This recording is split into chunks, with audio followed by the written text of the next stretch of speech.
So really welcome to the Mindful Learning Podcast. I'm Dr. Francis Gilbert, the head of the MA Creative Writing and Education at Goldsmiths. And today I'm joined by one of my alumni, a former graduate, just graduated from the MA, Conor Patchell, who's going to talk about his really interesting work on the MA that has wider implications for a lot of us, I think, particularly in the UK, around Irish identity, migration and belonging across the generations. And his project was called Eiréphilia, this kind of idea that, you know, there is this sort of love of Ireland, but also it has lots of tensions within it, within the community itself, and obviously from outside. He produced a really wonderful multi-layered piece, a multimodal presentation for his dissertation, a documentary that fused interviews with people he knew and his family, but also found footage. And we're hoping once we've sort of jumped through all the hoops of getting kind of copyright permission, that one day that will actually be publicly published, because it's a really great piece of work. So, you know, first of all, Conor, congratulations. Thank you very much. I appreciate your film and critical commentary are really extraordinary. And maybe could you just tell listeners what Eiréphilia means a bit, if I've even pronounced it correctly, and what inspired this project? So Eire is the old word for Ireland as a nation. It was our own word for it. And then philia is just generally, you know, like the love of something from the Greek. And I merged the two as in like the love of Ireland. And as you said, that's kind of a layered and interesting thing. The main thing I was getting at by calling it Eiréphilia was that nowadays there's such a populace around Irish culture, around actors, bands, films, and it's become like almost like a bit of a craze for this enjoyment of Irish people and stuff, which was very interesting to me when I first came over to London, and it was really starting to come off on that craze, and now it's really exploded because I guess a lot of the stories I heard of England when I was a kid was when my granddad went over, and he had quite a difficult time when he came over. And I was aware that there was some, you know, societal boundaries between Irish and English people from coming over. So I was curious. So you growing up in Ireland sort of heard all of these kind of myths, as it were, about England and how they sort of view the Irish, I guess. Exactly, yeah. You know, when I came over first, I kind of half expected that I'd be getting in arguments every night. And explain how old you were when you came over, and yeah. I was 22. It was the week that I turned 23 is when I came over. And I decided that I didn't want to move to New York because of everything that was going on in America. It was a bit intense, obviously, and then the other options kind of. This is quite, because you're a very young man, dare I say it. You know, just give us some dates about, so we can just orientate viewers so we know the kind of era we're talking about. Yeah, it was 2022. The end of 2022 was when I came over first, so not too long ago. But this is when bands like Fontaines are coming out, and then Barry Keoghan is a really big actor, and Paul Mescal. All their careers are kind of exploding at this point. Yeah, so it was almost a popular thing to be Irish, and it wasn't the reception that I was expecting at all. You know, it's not what happened. And that's why I was curious getting into this documentary, because I knew that it wasn't so long ago that there was some, you know, obviously, like with all people, there's going to be like accepting at some point and less accepting. As we see today, the same thing, unfortunately. But I was just curious as to what was it that changed these things? Why had it changed so much over the years? And it was an interesting thing. I felt like a bit of a detective going into it, because I got to unravel the kind of history through other people's accounts, and then make a bit of a thesis on my own of how I thought it happened, you know, or hypothesis. Yeah, great. I mean, maybe we can just sort of illuminate listeners. Often people don't actually know these terms, but there's something that we cover on the MA Creative Writing and Education, particularly in the research module. You know, you describe your project as both ethnographic and auto-ethnographic. Could you just maybe explain for viewers what you felt that meant, like in practice? So just to explain, just on very basic level, an ethnography is a sort of academic, ethically approved piece of research, which you went through, of course, through the college's procedures, whereby you sort of observe through interviews and through perhaps just being with people what is actually really going on, and take detailed notes, and you follow kind of methodology. And then autoethnography is when you do that to yourself. You sort of look back at yourself in situ as like an ethnographer would. So just to explain that. But yeah, just over to you, maybe, how those ideas sort of played out in practice. Yeah, well, the ethnography aspect was obviously people that I interviewed. Yeah, I thought it was important because they were coming from a different era, just to get their stories and their experiences, and then to compare it to mine, which was obviously the autoethnographical part. And I think the comparison was important because, like I said, when I came over, I was accepted very much with open arms, and there wasn't any friction in that whatsoever. yeah, But with theirs, it was a different story. And also, their lives in Ireland were more difficult. And the things that they doing over here with work and that sort of thing was far yeah. more difficult than you would see So today. tell us a bit about Patsy and John. Yeah. Yeah, tell us a little bit about their story. So, That you interviewed them. Yeah, yeah. So I went up, on the advice of my uncle, to the London Irish Centre in Camden on a Wednesday afternoon, and I was introduced to these two guys who had come over to Ireland, one in 1954 and one in 1964, or 55 and 64 actually. So they had been here for a long time, obviously, and worked in labouring jobs and that sort of thing. And just from talking to them, they seemed very interested, engaged, and interested with me and that sort of thing. And they kind of gave us like what I would consider the first of modern Irish immigration into London, kind of, very much labor based, quite male dominated immigration. yeah, When there wasn't much work in Ireland, that they would go over and have heavy manual labor and work there for years, which was kind of the first, I guess, modern experience what they had. And then they got a bit of a reputation for a lot of drinking and fighting, that sort of thing, whether it's deserved or not. I don't know, it's still up in the air but they maybe. also faced a lot of prejudice and incredibly harsh conditions, didn't they? Very harsh conditions. They were paid poorly. They were messed out of wages a lot of the times. They found it hard to get accommodation sometimes, like, with the no blacks, no dogs, no Irish signs was something that was very prevalent in their lives, they said themselves. And when they did find accommodation, it was really like kind of very destitute, falling Yeah. apart, quite uncomfortable a lot of the time. And they were working 10, 12-hour days for not that much money. But still, they're quite positive about their experiences overall. They really took it on Yeah, as they were kind of very humorous, weren't they? And they sort were. of Yeah, quite resilient they were. characters, Yeah. weren't they? They seem to be just kind of like, you Yeah, carry on with these things and you yeah, go, yeah. which was Well, nice. I guess that's an important part of your ethnography, which is really interesting, is you capture the kind of humour, the Irish humour, the unique sort of kind of wry take on things. Yeah. Yeah. And they're not so self-pitying, and they're not like No, regretful or resentful. no. They're Yeah. very much let bygones be bygones. And as they say themselves, they made their living here and their families are all here now, and they seem to be Yeah. happy with their lives, which is a nice thing to do. And it's rewarding for me as well that it's not some really depressing and fully negative. Yeah, Yeah. it's a very uplifting piece of work, isn't it? Maybe should we talk a little bit about Anne Yeah. and the Irish nurses? Because I think this is a more little known area, isn't it? Yeah. Obviously, I think the popular culture is fully aware of the kind of almost the stereotype of the male Irish worker, Hmm. particularly obviously in the 19th century, the in quotes, the so-called navvy, which Yeah. was often, the Irish men Hmm. built, so much of the infrastructure of the UK, didn't they, in both the 19th and 20th century. But and Patsy and John's stories reflect that. But Anne, she was an Irish nurse and quite different. Maybe just tell us a bit about her story. Yeah. Anne was really lovely, and her story, she was from quite a rural part of Ireland, out in Mayo. And at the time in Ireland, you actually had to pay for your nurse's training. And her family wouldn't have had much money, so she went over to England to do it for free, which was what a lot of nurses did at the time. I think Irish Mm, people were quite aware that a lot of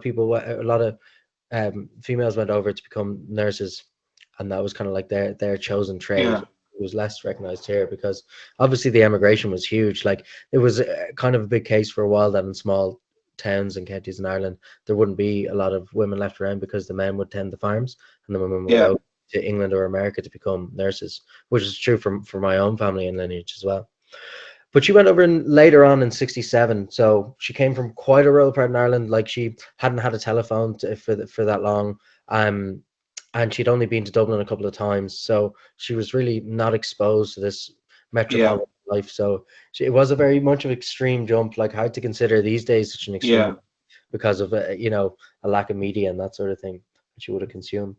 But when she went over, I think that she's just a very nice and jovial person, and Mm. she got on really well with the people that she was in at the time. Like when you were training to be a nurse, you all lived together, Mm.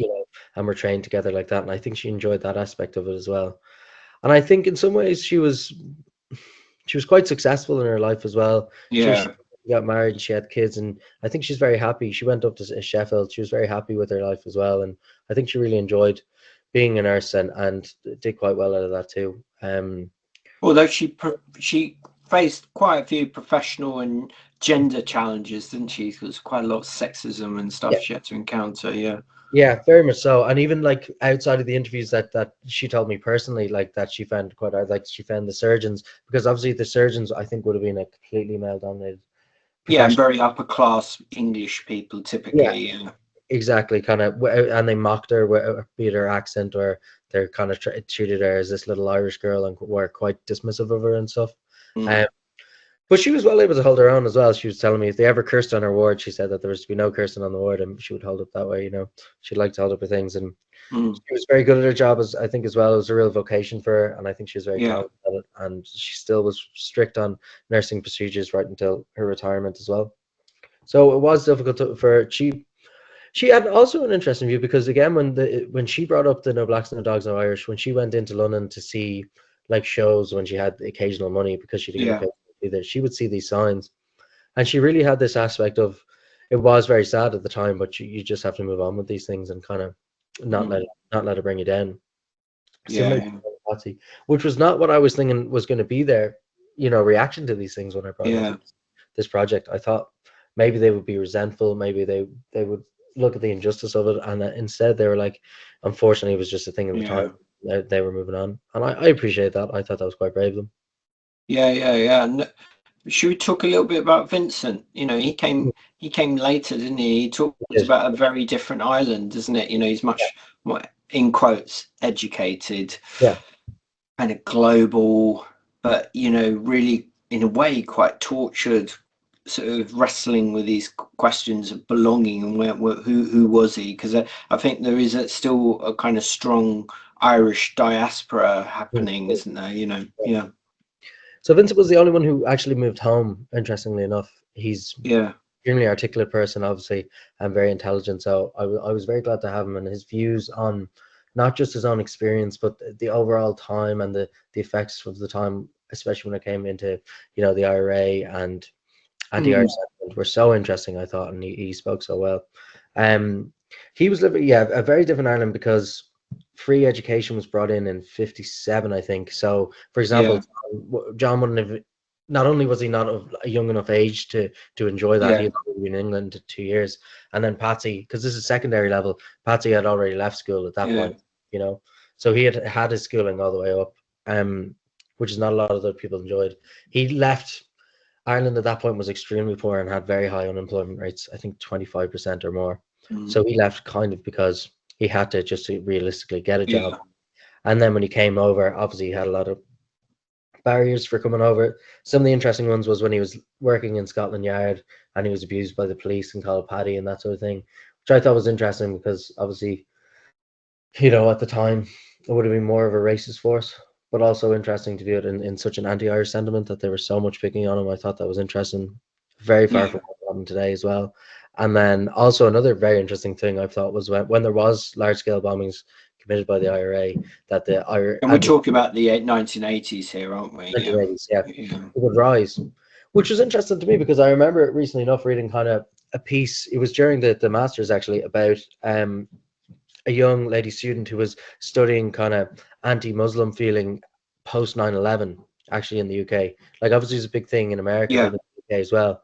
It was a very interesting academic paper, and it was just kind of obviously getting to the point of when there are these large scale attacks. Um, you know, the public feeling turns against these groups, whether like at the time in the 80s, obviously it was the Irish, and then it goes into more of an aspect of Islam into the 2000s. But anytime these happens, then innocent people end up getting kind of abused for it. And Vincent suffered that as well. I remember he said like he wouldn't talk on public spaces or on buses or anything like that, especially after an IRA attack, because he just felt that it was just the trouble and he was just bound to get, you know, abused for it, you know. Really sad. Maybe we'll move on and just like start to talk. So we talked about the specifics of you know, the people, but let's just make a note of you know, that you filmed all of this yourself, didn't you, which is really lovely, and it would be great at some point to see it publicly aired. Maybe just tell us a little bit about the filming process and, you know, how that went for you, because you worked with your iPhone and a tripod and a lav mic, didn't you? And yeah, just a little bit on that. So to start off, I was lucky enough to go on a go abroad experience through Goldsmiths to South Africa, to Cape Town, earlier on in the year, where I met a lovely Italian fellow who's studying anthropology, and he was trying to make kind of a documentary for our times there, and he showed me this thing called Black Magic Camera, and kind of taught me how to use it. So it was kind of randomly that I was taught through something like that I got to learn it, but it was so useful. It basically just squares your screen like that, so it can just put the subject perfectly in frame. And then when you get the tripod and you set it up like that, it's actually relatively easy. The trouble is the microphones. So I got microphones. Obviously, I was a student, so I was on a light enough budget, so they weren't particularly fancier ones. Especially when it came into John and Patsy's interview, I tried to balance the sound as best as I could, but I felt it was a little bit grainy. But I actually put filters on them to make it seem older, so then the audio sounded a little bit older as a result. So in a kind of backwards way, I managed to get it to work, but that was more luck than anything. The setup was fine. You know, you can actually attach this attachment for the lavalier microphones into your iPhone with the tripod as well, and then just set it up, you know, just on their collars, and that worked quite well. And then just receiving it, and it was like you'd have really, really big files on your iPhone, so I just had to delete everything off my phone. So I actually and then kind of instantly uploaded them onto my computer, and then I just did that 3 times over. And then from there, I just uploaded all the footage onto Adobe Premiere Pro and started the editing process from there. And you taught yourself to do that, didn't you? Yeah. I had some experience in Adobe Audition from a previous project that I'd done, but that's just audio, obviously. Premiere Pro was the next step up. Like, it's a fairly, I wouldn't say easy software to use, but like, you know, you can teach yourself that. Well, it was a lot of work, I must say, because like it comes in at almost an hour, I think. And it, like, you know, I had to add music, balance sounds, edit all the clips. And you wove in found footage, didn't you? And documentary footage. Lots of documentary and songs and all that sort of thing. Yeah. So like I'm glad that I got it done, but it was a huge undertaking, and it was a lot of work. It was massive, wasn't it? It was like you're making your own sort of documentary film just by yourself. Well done on the achievement of that. I mean, I felt that, you know, the filming was really interesting because it offered that sort of intimacy of getting a sense of people's homes, their gardens, you know, the local centres like the London Irish Centre in Camden. It's very, very lovely sort of, you know, to have that kind of in the film.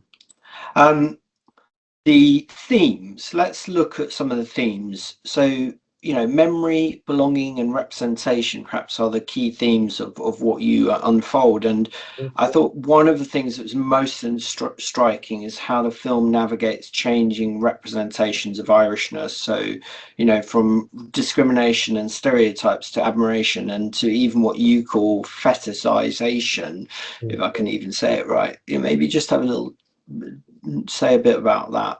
Yeah. Fetishization might be a little bit extreme, but you know, maybe I was exaggerating. Well, it does happen, doesn't it? You do feel like some of these so-called Irish pubs have an element of that, don't they? Yeah, they do. And like my friends were at a gig recently enough for Fontaine CC, which are a very big Irish band, and they overheard this guy talking to his friend in an Irish accent. They're going to turn around to ask for fare, and he goes to his friend and he said, "Did that sound good enough?" And he had an English accent. He's like, "I just wanted to pretend to be Irish for a bit," you know. Which gave us a good laugh. I thought it was kind of bizarre. But yeah, this is coming from a point when the lads came over and they were called paddies, and they had a really hard time and were just kind of sneered at by a lot of people, which is a shame. But and I do touch into this documentary as well. I think in the first generation, they actually got a good reputation of themselves after about 20 years of hard work and decency. And I think because Yeah, they showed up for the work and worked hard, and I think they were friendly enough and actually stuck to themselves in Irish communities a lot, which probably helped them a little bit and pushed through.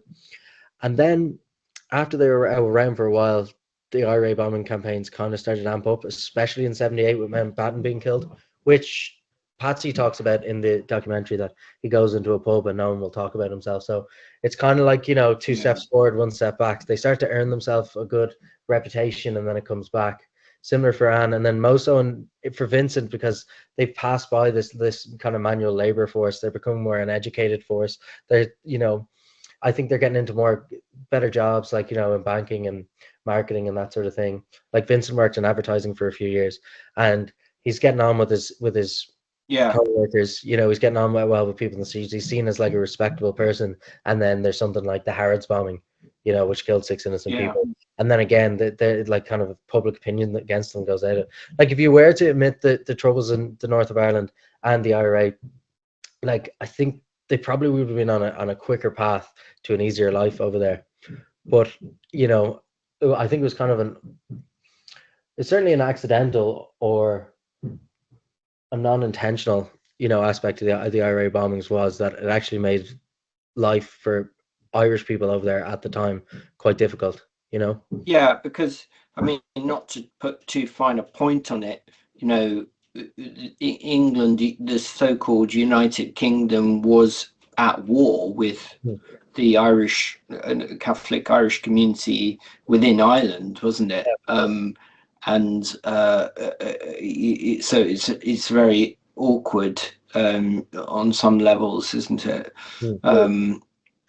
Yeah, I mean, I felt like it was very interesting also about how I felt your project was very ethical. There's a real ethical awareness, but the sense of Irish integration was really about the struggles of people like Anne and Patsy, and Vincent, who kind of built a kind of better future for in a certain kind of way. You feel when you watch your documentary, they've built something that is now kind of better. I don't know what you think about that. Definitely, they definitely paved the way for us. And a lot of the enjoyment that I've had over here was on account of their hands and their hard work. And their decency as well is the big thing. Because Yeah, you look at them, like all three, especially Anne, I would say probably, she's such a lovely, decent person, such a warm yeah, person. And I think that kind of reputation spreads when you get known to be people who are like that. People do just react better to you generally. And that's what they did. And probably the main thing that we should be grateful for. But I think it's important for young Irish people to be aware of this past. And I'm sure many of them are, but like, not to, how would I say it? Like it wasn't that long ago that they went through a lot of hardships, but having said that, they mm, managed to put it behind themselves as well and kind of enjoy these things, the yeah, ones that the hard work for, and be appreciative of that and aware of it, and educate themselves on it. mm. All important. Yeah, I mean, I wanted to point out, this podcast is called the Mindful Learning Podcast, and I felt your process strikes me as very mindful, deeply mindful. You're very attentive. It's very embodied. So it's about you with your camera interviewing these people in the kind of places that are associated with them, and ethical. And let's maybe just talk about more the autoethnographic element of the film. What did you learn about yourself Mm. through making the film? I suppose I learned that, like, I'm so hyper aware of history and the Yeah, difficult issues that Irish people have gone through, that sometimes yeah, I attach that so much to the modern era that it probably brings me yeah, back instead it keeps me forward. Like, I do think it's really important to be aware of your history, which I probably am to an extreme degree, but I think yeah, you can't really allow that to make a better future as well. I think you do need to repair yeah, these things and move on and try and get on as well as possible. I also learned how lucky I was to be, like, the kind of, I guess, like, popular immigrant, for lack of a better term, when I came over. Like, I am an immigrant into this country, you know. I'm never really considered as one. I never had any difficulty, you know. The worst I had was some light teasing, which was probably all in good fun, you know what I mean?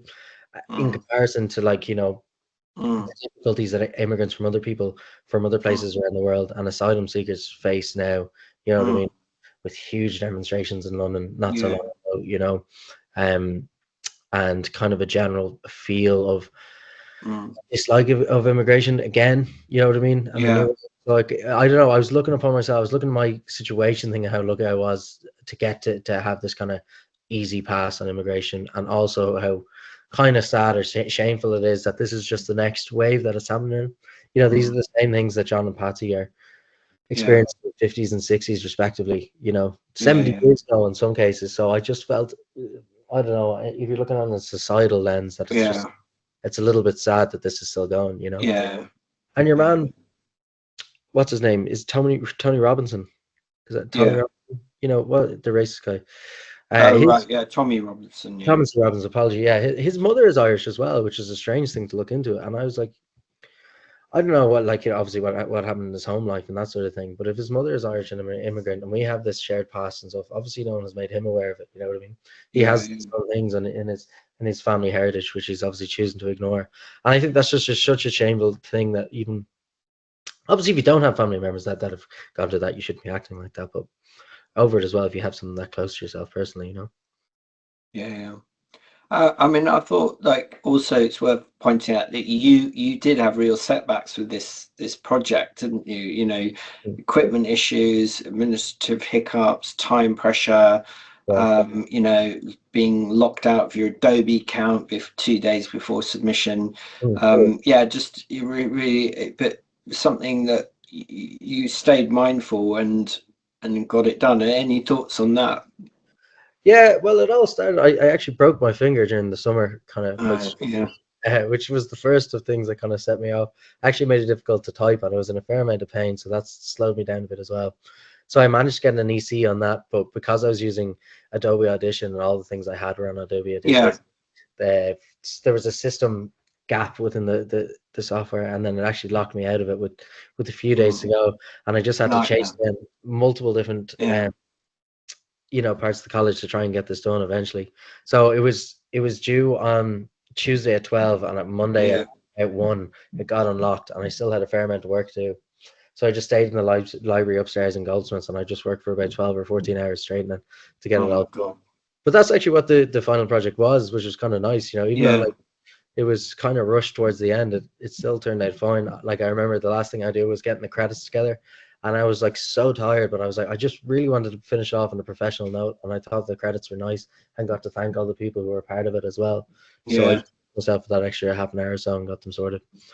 It was stressful at the time, but I don't know, I just had this feeling, and the nice feeling of submitting this was that I actually didn't see this so much as a college project or as something that I wanted to get a high grade in, or it was really something that I was producing because I thought it would be educational, and that I would be proud of it. It was something that I would like to watch myself if I wasn't myself. You know? And I like to show very people. Watchable, isn't it? Yeah, and that's what I mainly went for. So I was less stressed, even if I thought I was going to get marked down in a grade and that sort of thing, as a result of that, because I thought it's not actually going to affect the quality of the project itself. That's what's kind of paramount to me. But it all did work out fine in the end. You know, I got it in. Yeah, I mean, the state, there's still some sort of copyright issues, aren't there? But it isn't quite ready for publication yet, but it's certainly worth talking about on this podcast. Maybe we'll just finish off now with, finally, you know, what does Eiréphilia mean to you personally? It means a change in the view of Irish people, but perhaps in people in general.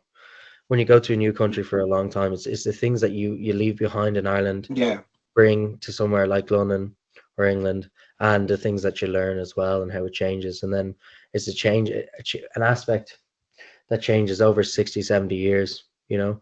And it's actually a human study in a lot of senses as well, of how things can change, you know. In the 50s, this is seen as like an enemy of people, and it's very similar to the kind of Windrush generation as well.